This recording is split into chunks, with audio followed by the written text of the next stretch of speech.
A lot of people, it sounds like, just know that this is a reclusive tribe, kind of the details that you mentioned there, and that the island is off limits. It is illegal to have contact with the tribe. Today, this remote island in the Indian Ocean is the focus of an investigation. The tribe lives on the island alone and throws spears and stones at outsiders. The endangered tribe that lives there, the Sentinelese, have kept their way of life for centuries, rejecting contact with a modern world. They don't realize that there's actually laws, rules that are in place that prevent people from actually going there. It's incredibly dangerous to have somebody go and try and make contact with them. They've recovered the body of an American who was killed by an isolated island tribe that is known for attacking outsiders. Now, given the remoteness of these islands, the Indian authorities are saying it's not going to be a very easy task to recover his body.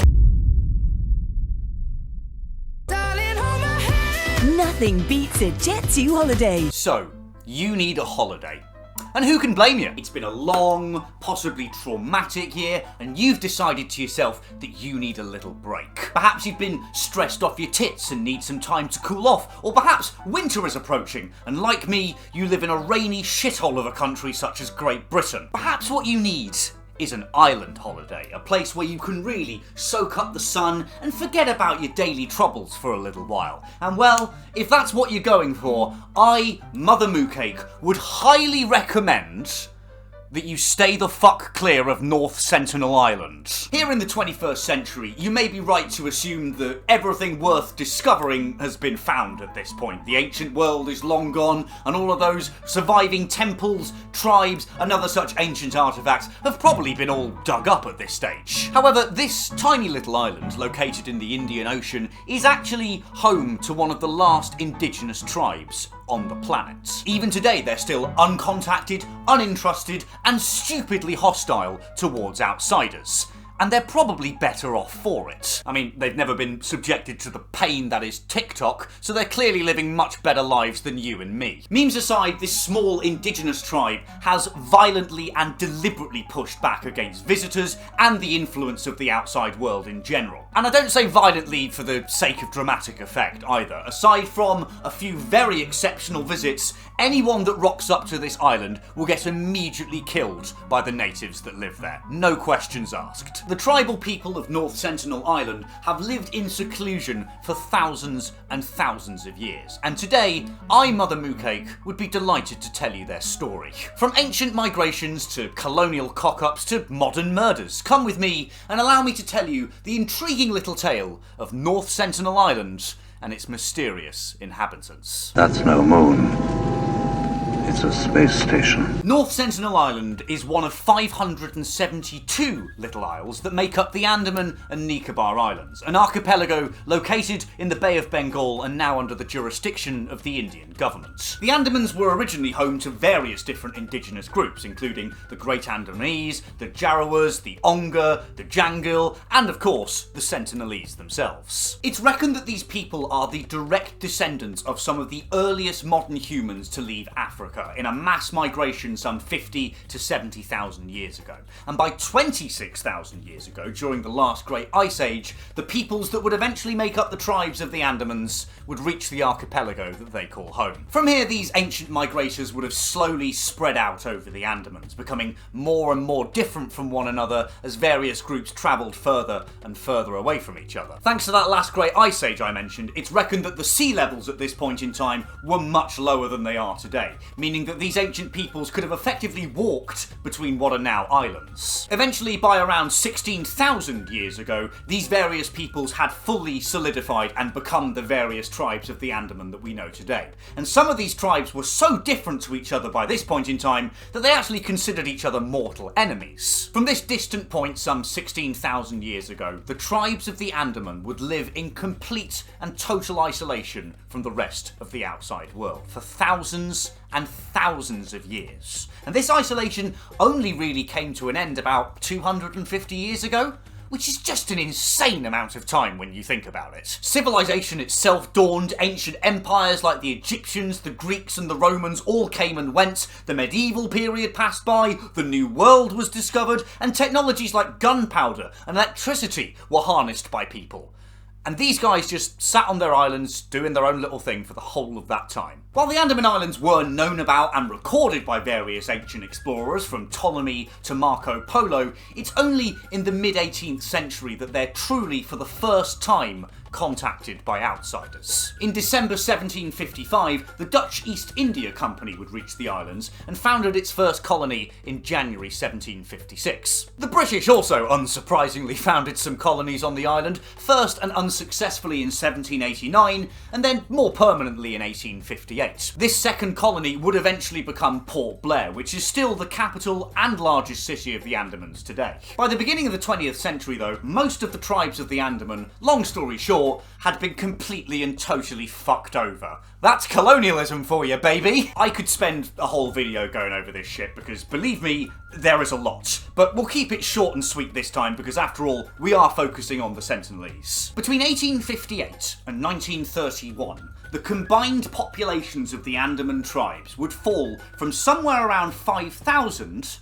to just 460. They had all been exposed to Western people, diseases, vices, and other external influences, destroying their culture and killing countless. The Jangle people were fully extinct by the 1920s, and even surviving tribes like the Great Andamese, the Jaroas, and the Onga, they still struggle to this day. They've got dwindling populations, their way of life has been forever changed by outside influences, and they struggle to live in a world that's effectively been forced on them. Many relocation programs throughout the 1970s to 90s saw various tribes like the Ongas and the Jaroas forced into special accommodation or villages in an attempt to modernise them and integrate them into the modern world. The forests that they would have traditionally hunted and foraged in have also been massively reduced over the last couple centuries, which means that a lot of these tribes are also completely reliant on government food programs too. Had these people just been left alone to live their primitive lifestyles, they'd arguably be a hell of a lot better off than they are today.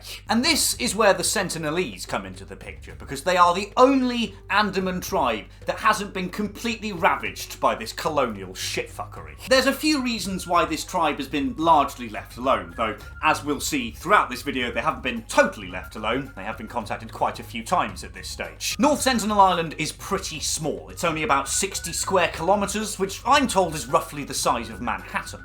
To the Dutch and the British then in the 18th century, it was of absolutely no strategic value, and so they largely just let it be. The island is also surrounded by coral reefs, which have been a known hazard to ships for ages now, and there's no natural harbours or waterways into the island either. It's just surrounded on all sides by flat, white sandy beaches, of the kind that you're only really going to get close to in a canoe.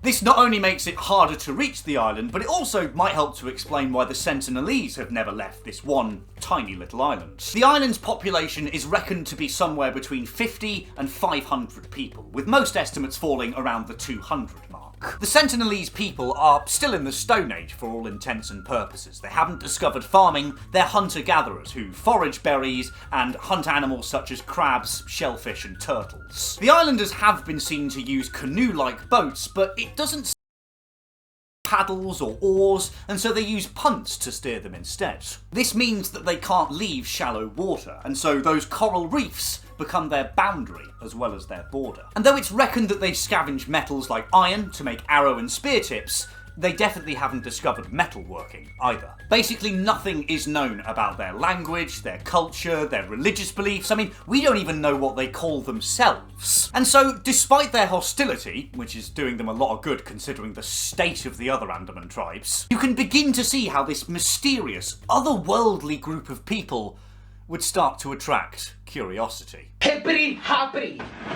This is my property! There have been accounts of North Sentinel Island throughout history, the earliest of which goes back to the previously mentioned Ptolemy, an Egyptian geographer and cartographer who lived in the 2nd century AD. The mystique about this island seems to have existed even that far back, with Ptolemy describing it as an island full of cannibals. This isn't true, by the way. The Sentinelese aren't cannibals. Generally speaking, if ancient peoples were writing about a tribe or a group that they didn't like or understand, well, the default way to make them look like shit was to call them cannibals. Other accounts of the island also appeared from Arabic traders in the 8th century and from the famous explorer Marco Polo in the 12th century, both of which keep up the claims of cannibalism. Interestingly, these accounts both give different names for the island, just as Ptolemy did, and this implies that knowledge of this island's existence has faded and reappeared over the course of history. It's unclear if there were any visits to this island during the classical or medieval times, but it certainly isn't an impossibility either. We don't get our first proper description of North Sentinel Island until 1771, and even this is pretty fleeting and useless. A Dutch East India ship called Diligent sailed past it at night, where the surveyor on board, John Ritchie, drew a sketch of the island's shape,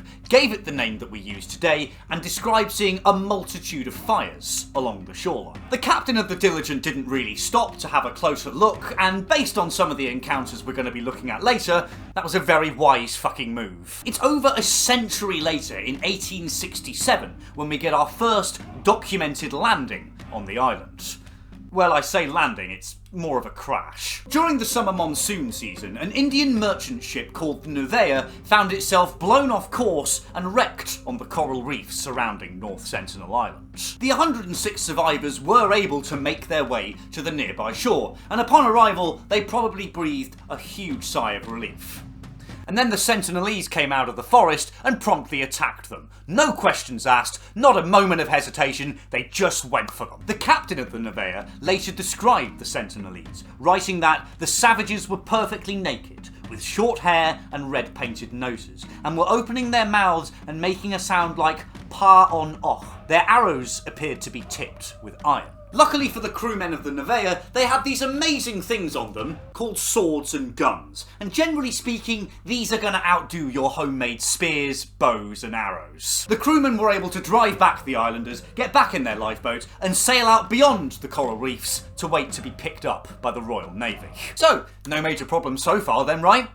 Yeah, this is still the colonial era. They're bound to fuck it up eventually. In January 1880, an expedition led by Royal Navy officer Maurice Vedel Portman landed on North Sentinel with the goal of finding and studying some of the island's inhabitants. Among his crew were members of the Onga tribe, who Portman hoped would make communication a little easier. They searched for days, finding only a network of crude pathways and some small abandoned villages, which Portman posed his Onga buddies in and photographed for everybody to gawp at back home. Eventually though, the expedition would come across 6 Sentinelese people, an elderly couple and 4 children, and Portman, in what I would describe as a colossal dick move, decided to kidnap the lot of them and forcibly bring them back to Port Blair. Once back in Port Blair, Portman assumedly hoped to try and study them and understand them better, but this didn't really go to plan because upon arrival, the elderly couple promptly dropped dead. What Portman and the people of his day didn't realise is that secluded tribes like the Sentinelese, they are extremely vulnerable to infectious diseases. Things like the flu, measles, or even the common cold, which you and I have encountered and built up resistances to, well, the Sentinelese have never been exposed to it before. Which simply means if visitors were to bring even the mildest of infections with them, it could cause an outbreak and wipe out the entire tribe quicker than an iPad kid loses its concentration span. Portman wrote that the old man and his wife died, and so the 4 children were sent back to their home with quantities of presents. And this is basically Portman realising he's fucked up, feeling guilty, and trying to compensate for it. But again, the exposure to foreign diseases would have likely killed these poor children anyway, and sending them back to the island only increased the chances of them infecting their fellow islanders. All in all, if you look at this from the Sentinelese perspective, you can begin to understand why they might be somewhat hostile towards outsiders. I mean, every time a visitor comes along, people are either kidnapped or people just drop dead for seemingly no fucking reason. Yeah, I'd kill any visitors on site too, given the circumstances. Portman would visit the island another few times over the course of the 1880s. However, he never made direct contact with the native peoples again. He would eventually admit later in his life that he thoroughly regretted his expeditions to the islands, writing that association with outsiders has brought them nothing but harm, and it is a matter of great regret to me that such a pleasant race are so rapidly becoming extinct. Strong words from the man that literally kidnapped 6 of them and got them killed. you asshole. Oh, it's my deep regret that I killed that bloke and stole his car. Oh, hashtag thoughts and prayers. Anyway, by this point in time, the 1890s, the British had decided to largely leave North Sentinel Island alone. Like I mentioned earlier, it was just of no strategic value to them, really. However, there was one more native encounter in 1896, which likely helped to convince the Brits that, yeah, this definitely wasn't worth it. The Andamans had been turned into a penal colony by this point, so like Australia, it was somewhere for the Brits to send their prisoners and their undesirables. During 1896, one such prisoner managed to escape, build himself a makeshift raft, and attempted to sail for India and his freedom, which I must concede is pretty fucking badass. Sadly though, this great escapee didn't have a compass or any kind of navigational equipment, and so instead, he washed up on the shores of North Sentinel Island. I'll give you just a few seconds. Why don't you take a guess as to what happened to our prisoner friend? That's right, he was promptly shot full of arrows, his throat was cut, and he was buried in a shallow grave on the beach. I hate to be that guy, but you were probably better off in prison, mate. But with this grisly encounter, the colonial powers of the Andaman decided to completely leave North Sentinel Island alone. After all, they probably had more on their minds than a tiny island of no strategic value inhabited by people that will definitely kill you if you visit. In fact, interest in this mysterious little island would wane a little bit as half a century, 2 world wars, and the advent of the modern world came and went. Eventually, though, curiosity would get the better of us once more. Can't we all just get along? The story picks up again in 1947, when India finally gained its independence from Britain after World War II. I should mention as well that the Andaman Isles saw plenty of action during the war, even being occupied by Japan from 1942 to 45. And we can only really begin to imagine what the raging inferno of the Second World War looked like to the Sentinelese people. It would be the equivalent of us looking up in the sky and seeing the Death Star appear. But anyway, following the end of the war, India gained its independence, and by 1950, most of the Andaman Isles had been encompassed into the new Republic of India. This included North Sentinel Island, which in 1956 was made a tribal reserve by the Indian government. They placed a 3 nautical mile or 5.5 kilometre exclusion zone around the island, which is still enforced by regular armed coastal patrols to the way you can get to the island now is with a permit from the Indian government, and getting such a permit has become almost impossible in recent years, thanks to events that we'll cover a bit later on. Any unauthorised visits, assuming that you even survive, will get you promptly arrested. In the 1960s though, the Indian government would allow the Anthropological Survey of India into the exclusion zone for a series of expeditions to try and explore the island and befriend the natives that live there. The first professional visit went ahead in 1967, led by the renowned anthropologist Triloknath Pandit. I do hope I'm saying your name right, mate. He would lead and accompany several academic expeditions over the next 2 decades. However, accompanying Pandit in 67 was a team of 20 researchers, governors, and armed forces, carefully screened for diseases and armed with gifts. When their boat landed on the island, the Sentinelese were briefly seen. However, rather than attacking, they retreated into the woods. Pandit and his team would attempt to follow, heading deep into the undergrowth and eventually finding a small, recently abandoned village comprising of 18 slanted-roofed huts. There was evidence of fires, probably for cooking, outside of each of these huts, and so the team left their gifts of coconuts in the village before beating a retreat and heading back to their boats. Pandit took a few things away from this initial expedition, but in particular he reckoned that the size of his research team had actually scared off the inhabitants, and so in future expeditions the teams only comprised of around 10 people instead. Furthermore, these future teams and expeditions would not go into the forest again. Instead, they would stick to either their boats or to the shoreline. The next major expedition was in 1974, where Pandit accompanied a film crew to the island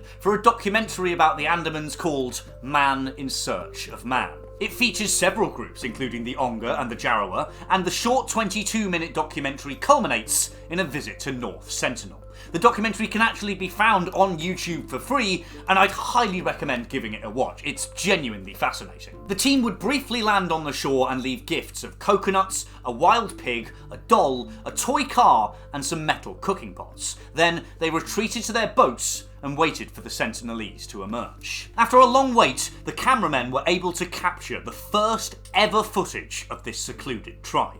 Upon spotting the boats in the distance though, and despite the crew's gestures of goodwill, the Sentinelese, what a surprise, fired a shitload of arrows at them, one of which injured a director in the leg. The man who shot him was reported to have walked back to the tree line, sat down, and started laughing to himself, in the same way that you and I might laugh over getting a very satisfying kill on Call of Duty. The gifts left were met with mixed reactions as well. While the coconuts and the metal cookware went down well, the poor pig, innocent in all of this, was immediately skewered and killed. The doll and the toy car were also smashed to pieces, and all of them were buried in a shallow, unmarked grave on the beach, just like that poor prisoner from 1896. The gift-giving expeditions would continue throughout the 70s and 80s, with Pandit reasoning that regular gift-giving visits would eventually inspire some trust and prove to the Sentinelese that they meant no harm. The research teams were also careful to keep a close distance. The Sentinelese would make it very, very obvious when they'd gotten too close to the shore, and so the researchers would keep back, respect the boundary, in the hope of further inspiring trust. Despite all of these efforts though, the islanders would not give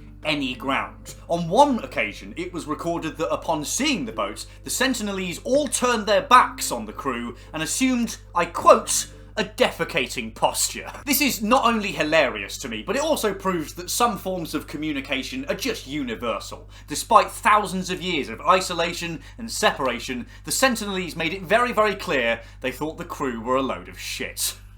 10 out of 10. As the expeditions continued though, another unplanned visit to the island would take place on August the 2nd, 1981. In a repeat of 1867, a monsoon would push another ship, the MV Primrose, off course, causing it to run aground on the coral reefs surrounding North Sentinel. Fortunately, despite being stuck on the reef, the captain of the cargo ship deemed that she was still structurally sound and didn't pose any risk of sinking. So he radioed the mainland for help, he told his crew to stick tight, and they waited. However, the following morning, crewmen noticed figures coming out of the island's forest, and later on, what they thought were boats off in the distance. At first, assuming that help was on the way, the crew soon realised that these boats were small canoes, packed to the teeth with angry, bow and arrow wielding islanders. The Primrose itself was beached only about 300 metres away from the shoreline, which means it was close enough for the Sentinelese to reach it. The only thing that was keeping the crew safe was the very monsoon that had trapped them there in the first place. The monsoon made the sea too choppy for the Sentinelese canoes to approach, and the winds as well blew all of their arrows off course.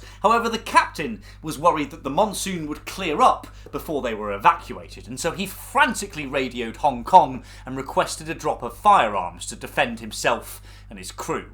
And I think this, if anything else, just shows how scared these poor buggers were. The requests apparently weren't taken too seriously by Hong Kong, and so the crew of the Primrose began a 24-hour guard, armed with makeshift weapons such as steel pipes, fire axes, and flare guns. The Indian government soon got wind of the situation though, and took things a little bit more seriously. After a failed rescue by boat and due to a lack of naval aircraft in the area, a private helicopter company was eventually called on to attempt to rescue the Primrose's crew. The main concern was that the weather would clear up before a rescue could be attempted. However, that same weather made landing a helicopter on a beached ship, well, let's just say I wouldn't want to give it a go.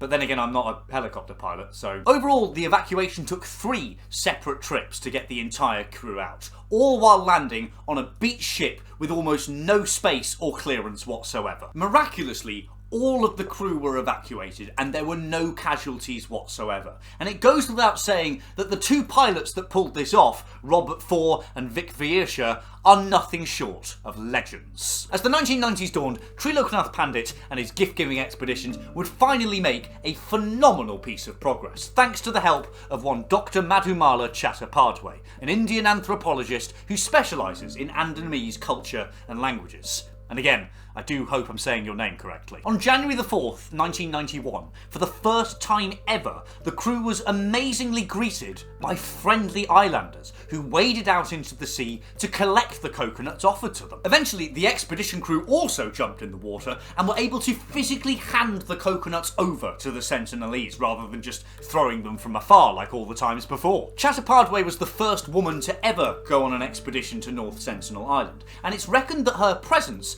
allowed the research team to connect more with the Sentinelese women. It appears that the men of the Sentinelese tribe are exclusively hunters and warriors, and so the presence of a woman amongst the research team might have helped to show them that they weren't a threat. The expedition eventually ended when one Sentinelese man aimed a bow and arrow at Chatapadwe. However, before he could fire, a Sentinelese woman shoved him with some considerable force, causing the arrow to fly off its mark and land harmlessly in the sea.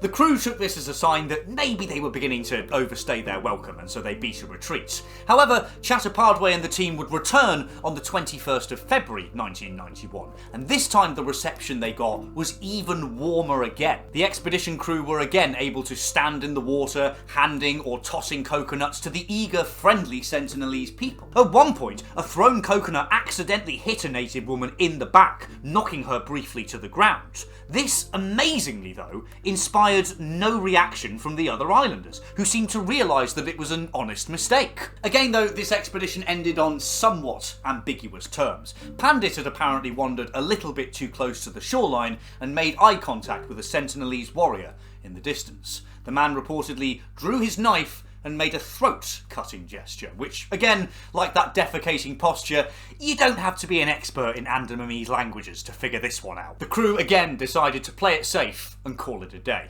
It seems that the Sentinelese were comfortable with Pandit, Chatapadwe and their research teams, but only so long as the visitors didn't get too close and didn't stay for too long.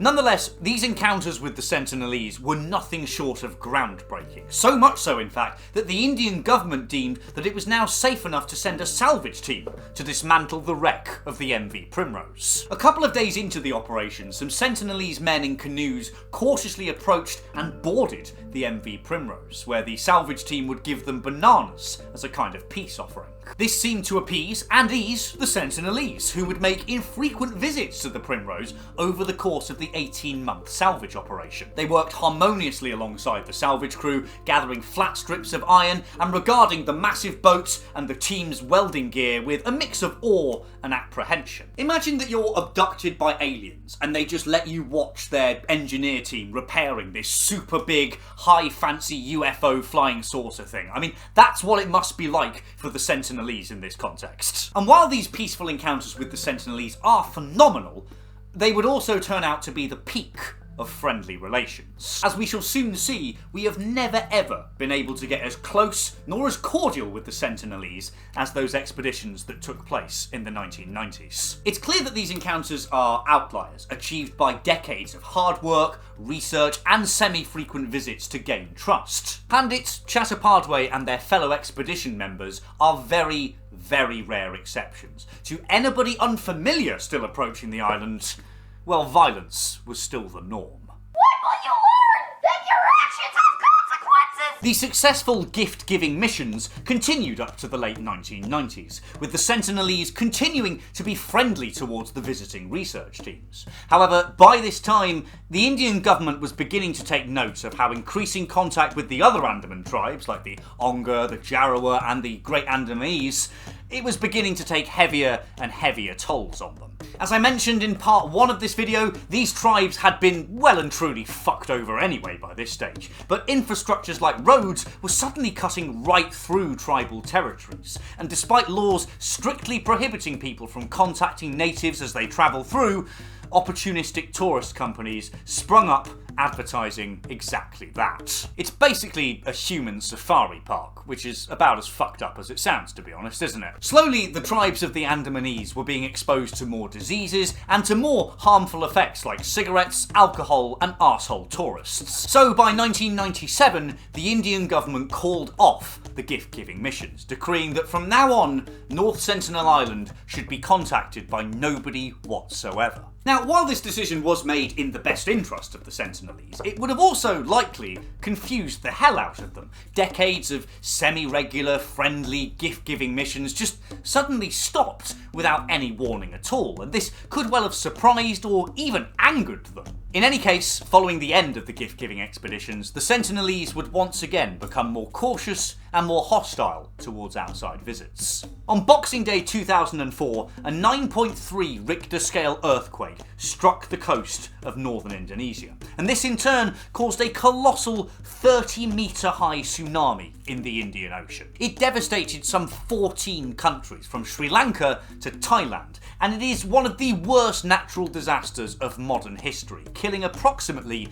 275,000 people. Unsurprisingly then, many worry that this disaster could have seriously affected or even totally wiped out the inhabitants of North Sentinel Island. The tsunami was so powerful that it actually moved the entire island geographically, and many of the coral reefs surrounding the island were pushed to the surface, which likely affected Sentinelese fishing. For context too, other tribes of the Andamanese were thoroughly devastated by this disaster as well. Their dwindling population numbers were reduced even further, their temporary homes and villages were washed away, and many were left with no shelter, no food, nothing. However, in contrast, when a survey helicopter flew over the North Sentinel Island to inspect the damage, a native warrior dutifully came out of the undergrowth and started firing arrows at the helicopter. The Sentinelese seemed alive, well, and almost totally unaffected by the tsunami. If anything, they were more pissed off about the noise the helicopter was making. The next encounter with the Sentinelese would take place in February of 2006, only about a decade after the gift-giving missions stopped.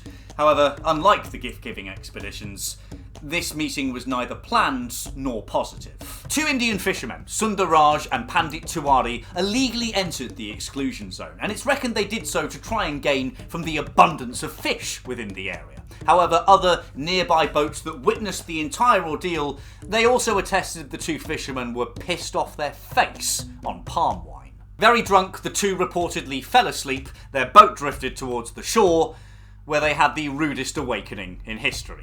Once again, just like previous victims, the two fishermen were shot full of arrows, their throats were cut, and they were then buried in shallow, unmarked graves on the beach. The fishing boat was also seized by the Sentinelese, who must have thought they won the island lottery. A Coast Guard helicopter did venture to the island to see if it was possible to retrieve the bodies. However, after being attacked by arrows and rocks, it was determined that it wouldn't be possible without severely risking the lives of the helicopter crew and of the native inhabitants. However, the most infamous Sentinelese encounter, which has helped to cement the island into modern public knowledge, took place in 2018. This is when John Allen Chow, an American missionary, decided to illegally visit the island in an attempt to convert the natives to Jesus Christ and Christianity. Chow was a big fan of outdoor sports, camping, and was a member of an evangelistic missionary group called All Nations, the purpose of which is to train volunteers as emissaries to spread the word of God.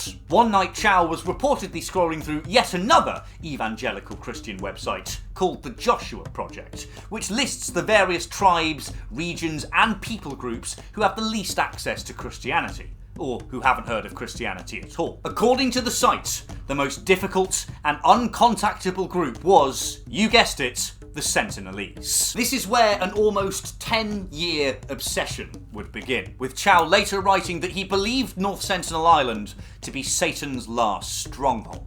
He began training with All Nations in linguistics, cultural anthropology, sports science, and emergency medical aid. He also received various inoculations and vaccinations, and even visited the Andamans a few times between 2015 and 2018 for prep work. On November the 15th, 2018, Chow began his journey out to North Sentinel Island after a couple of weeks of self-imposed quarantine in Port Blair. In the journal he kept detailing his missionary visit, Chow wrote that a group of local Christian fishermen had agreed to take him to the island. They dropped him off at the edge of the island's exclusion zone at about 4:30 in the morning, assumedly to avoid the Indian Coast Guard patrols. He was dressed only in shorts, hoping that by wearing fuck all, he'd look a bit more relatable to the nearly naked natives. He was also armed with some offerings and with a waterproof Bible.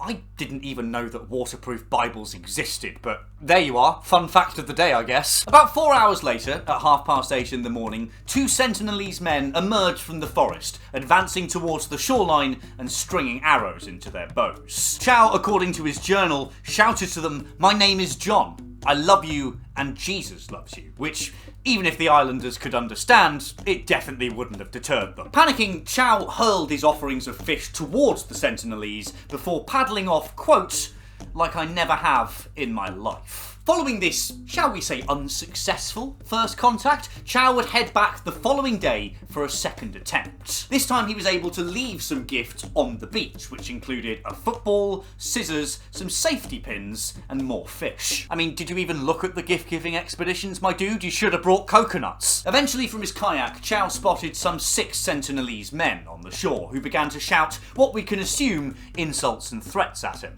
Chow tried repeating the phrases back to the natives, but that only made them laugh. He then tried shouting some Bible verses and singing some Christian hymns, but then some Sentinelese children appeared on the beach, which Chow first interpreted as a positive sign. Soon though, one of the children began what appeared to be target practice, taking a shot at Chow and directly hitting the Bible that he was holding in front of his chest. Chow apparently stumbled back, yelled at the child, and then beat another hasty retreat. At this point, in my opinion, Chow really should have got the memo. I mean, he would have been killed right there and then if it weren't for the fact that he was holding his waterproof Bible like this. If you ever needed a sign from God to maybe back off and not go through with your deluded plan, then surely it's your fucking Bible saving you from imminent death. Unfortunately, and recklessly though, Chow didn't take this hint, and he went back the following day for a third and final attempt. He even wrote in his final 2 diary entries that he was scared,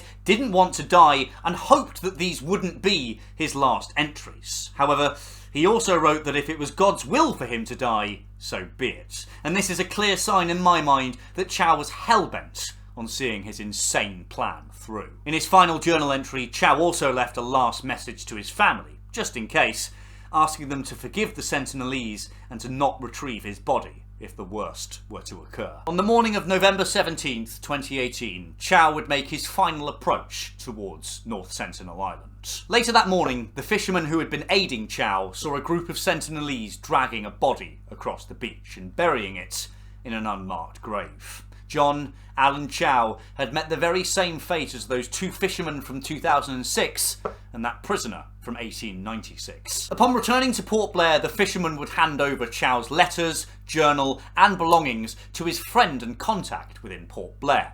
He in turn seems to have handed it over to the authorities, who quickly realised that Chow didn't have a permit for his Sentinelese visits. Chow's friends and 6 fishermen were promptly arrested. Interestingly, a murder inquiry was also opened against the Sentinelese. However, it was quickly dropped on the grounds that the Sentinelese didn't even know what a murder charge was, let alone the Indian government. The fishermen that aided Chow would later accompany the Coast Guard back to North Sentinel in an attempt to locate and recover his body. However, just like in the case of 2006, it was deemed too much of a risk both to the Coast Guard and to the health of the inhabitants to recover the body. The threat to the lives of the Coast Guard, along with the threat of infectious diseases to the Sentinelese, means that the bodies of John Allen Chow, Sundaraj and Pandit Tiwara will likely remain on North Sentinel Island, and we can only hope that no further bodies join them. I've had enough! Get out! The news of Chow's death would eventually reach back to his home in America, and from there, it would become a global news topic. The first to break the news, as you might expect, were Chow's poor family. They put out a statement on his Instagram asking for privacy, but also for the Indian government to release and pardon anyone involved in Chow's ill-fated missionary visit. All Nation, the evangelical missionary group that helped train Chow, would also come forward quickly with their own statements, claiming that Chow was a martyr and that his death was a noble cause. However, about 3 months later, Chow's father would come forward to give his own opinion on the matters. He was a Confucianist himself and blamed evangelicals and extremist Christianity for the death of his son. Many others online would voice similar opinions, arguing that Chow's visit to North Sentinel Island was in vain and even selfish. Triloknath Pandit, now aged 84, would also come forward in an interview, stating that Chow was foolish to visit the island and had paid the ultimate price for doing so. He maintained that the Sentinelese were happy as they were and that they deserved to be left undisturbed to live in their own way. We are a highly privileged nation to have such people living in our country, and we should not take any measures to harm their interests. It is a tragic incident. The government, if it is possible, they should devise ways and means, police, etc., without causing any violence on either side. Try to help them, but if it is not possible, let it be. And I have to be frank here, as I researched North Sentinel Island and wrote the script for this video, I found myself agreeing more and more with Pandit and with Chow's poor father. I think John Allen Chow's death is nothing short of tragic, and I do mean that in all sincerity, but it was also completely preventable, and it was obvious that Chow's visits were not wanted nor welcomed by the Sentinelese. It took decades of work from Pandit, Chattopadhyay, and the tireless gift-giving expeditions to get even the smallest piece of trust from the Sentinelese. And even with all that work, that trust was reluctant at best. In any case, following the news of Chow's death, the Indian government would up the stakes and update the laws regarding the exclusion zone around North Sentinel Island. Since this incident, it is now completely, totally illegal to enter that zone, and gaining a permit or exception of any kind is basically completely impossible. You would have more chance of throwing yourself in a canal and growing gills than getting a permit to visit North Sentinel. Now, you would think, after all of this drama and all of this media coverage, that would truly be the end of the story. Nobody in their right fucking mind would go near this island ever again, right? Wrong. On March 29th, 2025, the thoroughly brain-dead YouTuber Mikhailo Polyakova decided to visit North Sentinel Island. I care less if I'm pronouncing your name correctly, to be honest, you're a fucking idiot. He'd apparently already tried twice to visit the island, but had failed because, you know, it's totally illegal and very unsafe. Anyway, third time's the charm, and eventually Polyakova was able to land on the beach of North Sentinel Island. Apparently, the stupid prick even had a whistle on him and tried blowing it repeatedly in order to attract the attention of the natives. But when that didn't work, he decided instead to leave some mediocre gifts on the beach in the form of a single coconut and a can of Diet Coke.